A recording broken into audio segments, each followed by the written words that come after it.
Captain Cox বে সিটিতে এসেছি। এখানে আসলে আমাদের প্রজেক্টের কার্যক্রম আবার ঈদের পরে শুরু করা হয়নি।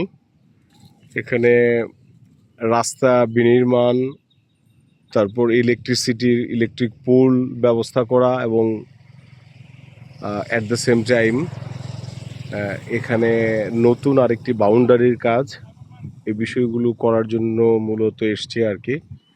দুদিন আগেও এসেছিলাম, আজও এসেছি। এই চমৎকার একটা পরিবেশে যদি এখানে একটা রিসোর্ট হয় তাহলে নিঃসন্দেহে দেখতে বেশ লাগবে, কারণ এটি হচ্ছে আমাদের প্রজেক্টের এটাই আমাদের প্রজেক্টের স্থান আর কি। প্রজেক্ট রিসোর্ট যেটা রয়্যাল ব্লু হরাইজন রিসোর্ট, এটা এখানেই হবে। এই জায়গাটা এটা নির্ধারিত জায়গা। যাই হোক, এই যে পিছনে পাহাড় এবং পাশেই মেরিন ড্রাইভ, এটা 4 লেন হচ্ছে। আর তারপরে অতলান্ত বঙ্গোপসাগর, সব মিলিয়ে অত্যন্ত চমৎকার একটি পরিবেশ। নিঃসন্দেহে আমরা আসলে অধীর আগ্রহে অপেক্ষা করছি কবে আমরা এটি নির্মাণ কাজ ইনশাল্লাহ শুরু এবং পরবর্তীতে কমপ্লিট করতে পারি।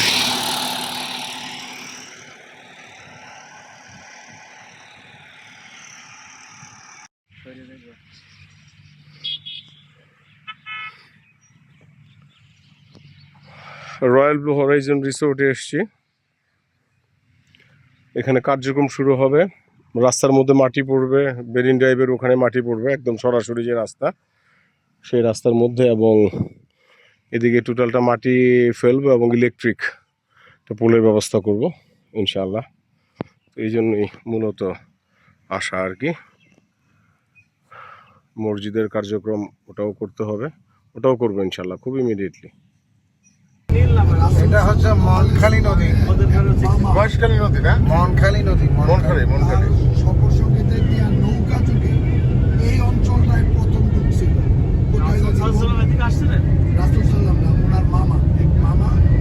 এরপরে এই অঞ্চল দিয়া এখানে কোথায় নামালি আসলো তো এই যে রাস্তাটা মাশাআল্লাহ অনেক বড় হইছে। ওই যে আমাদের সামনে আমি টাকা দিছি ৮,০০০ টাকা। আমার এই টাকাটি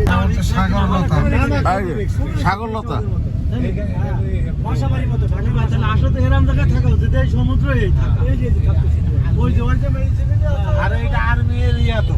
ও আচ্ছা, কোনো ভয় নাই। আপনি কই যাবেন? আচ্ছা দেখ রাস্তাটা শুরু অনেক